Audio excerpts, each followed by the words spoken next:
தென்கட்சி சுவாமிநாதன். அவர் வெற்றி பின்னாலெல்லாம் ஓடாத, அமைதியாயிரு, நிறைவாயிருன்னு பேசி உட்காந்துட்டாரு.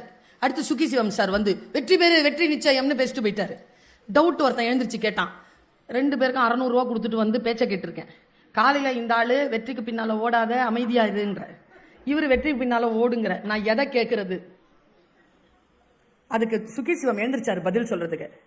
அவரை உட்கார வச்சுட்டு தென்கட்சி சாமிநாதன் சொன்ன பதில சொல்றேன். வாழ்க்கையில் வெற்றியடைய வேண்டும் என்றால் சுகி சிவத்தை பின்பற்றுங்கள்.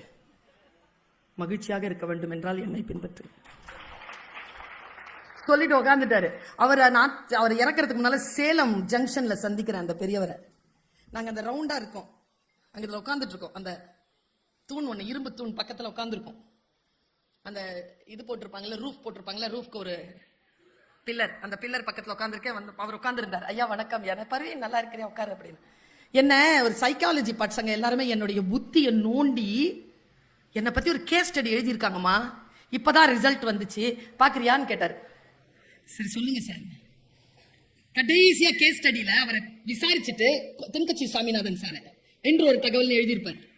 கடைசியா ஃபைண்டிங் என்ன தெரியுமா? தென்கட்சி கோ சுவாமிநாதன் அவர்களை யாராலும் ஜெயிக்க முடியாது.